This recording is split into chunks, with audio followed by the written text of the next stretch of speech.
Hello!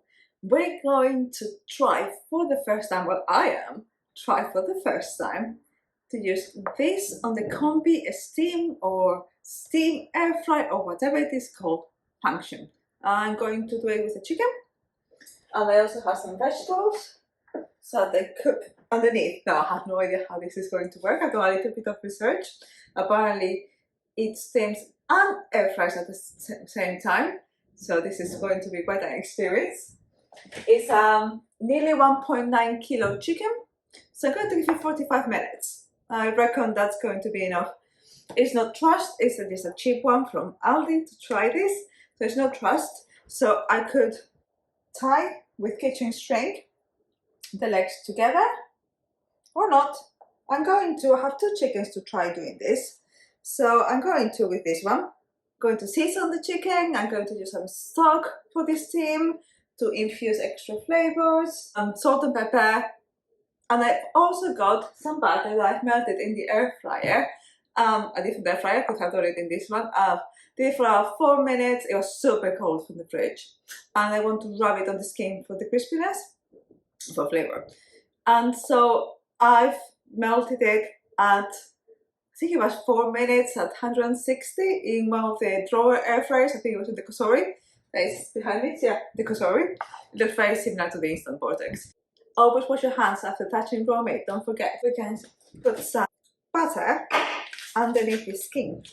Normal butter for the inside. And for the rest, I'm going to use butter that has been flavored with salt, pepper, and herbs. We add some of the butter in there. It doesn't have to be tons, but it adds a lot of flavor. You don't have to do this. I will probably feel squeamish about these things. I recommend it, but you don't have to. So that's in there now. So we're going to cook in 2 layers. Potatoes and parsnips, the bottom layer.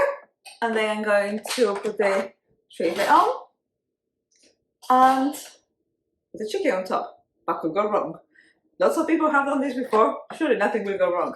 Like potatoes, these were like 3 large potatoes. Whole carrots, I'm leaving them whole. The carrots, the idea is that I might blend the juices later for some flavor. And I have got parsnips. Ideally, I would also add garlic, but unfortunately, I don't have any garlic.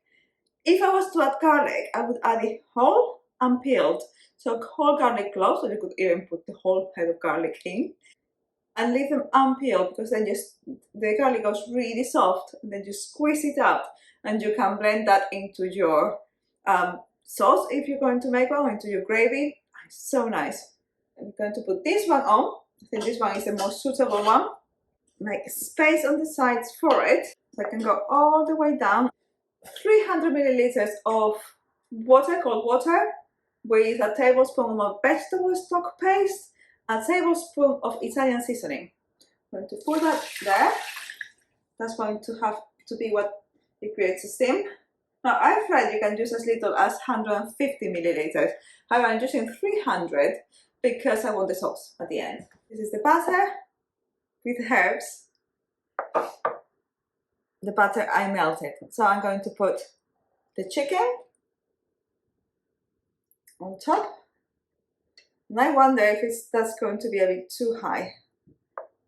We'll see. And I'm going to paint, literally, the chicken with this. This is a mixture of melted butter, herbs, salt and peppers, Italian seasoning basically. Make sure you brush that everywhere. This is, hopefully, this is a test. I'm filming a total test, which could go totally wrong. You could put a lemon in here in the butter, the zest and the juice of a lemon, and then the lemon that was left, the lemon skin, you could put it in the cavity of the chicken. So we're going to turn it on. This slider basically is for the different settings. So all the way over there is for pressure cooking. Here is for combi steam, which is what we're going to use today, and this is for air frying. For combi steam, this is the steam release. Can be either way. I'm going to choose a steam air fry, 180 degrees for 50 minutes. Make sure you watch until the end to find out the right timings. Start, stop. Let's see what it does. So I'm not familiar at all with this, so not sure what we're having. Okay. Okay, I see. So once it reaches what I'm guessing is a particular heat or pressure, the oven kicks in. I'm going to have to read the manual.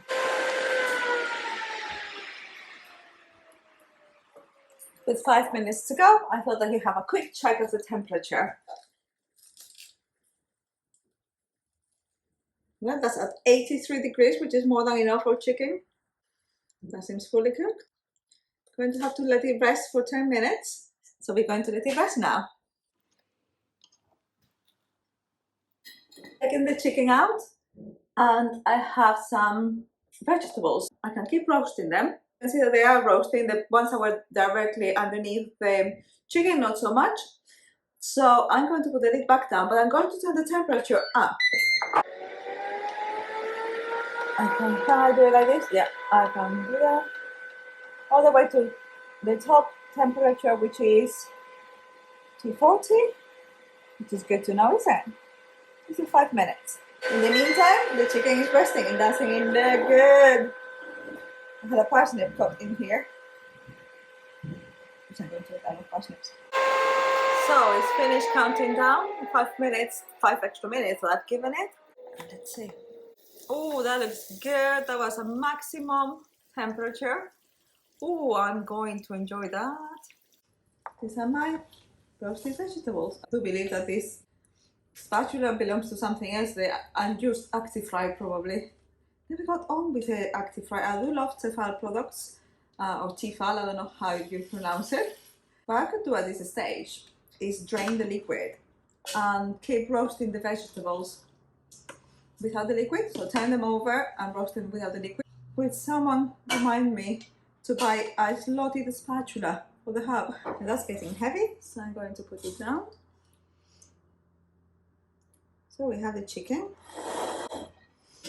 and the roasted. And this is the juices I'm left with. Now I can make a gravy with that. I'm going to put this on saute and add some wine. Let's change this. Okay. Now I want to say sear saute, with the lid open, so everything evaporates. Oh, I keep forgetting, I don't press that one like in the other one. It's this one, start, stop, gets me every time. So saute on a high setting and add some wine, red wine, because that's what I have. There's quite a bit of wine, so I'm not going to add it all. This will do for another recipe. I know a lot of you never ever have leftover wine like I do. I don't drink that much. I mainly use it for cooking. But should you ever have leftovers, leave it on the counter just for cooking. This is beginning to bubble. 5 is the highest setting for saute. So we want that to reduce. To crisp up the bottom of the chicken, you could turn it over and put it breast side down for a little while, either from the beginning and then turn it over to crisp up the breast, or towards the end. So in the end, we cooked this chicken for 45 minutes. Despite programming 50 minutes, at 45 it was ready. However, the following chicken I cooked for 40 and it was even more perfect. So 40 minutes, 1.9 kilos, perfect. Can I just say, for those of you with the Ninja 15-in-1 with a probe, this must be a total. In fact, if you do have it, I want to hear all about it.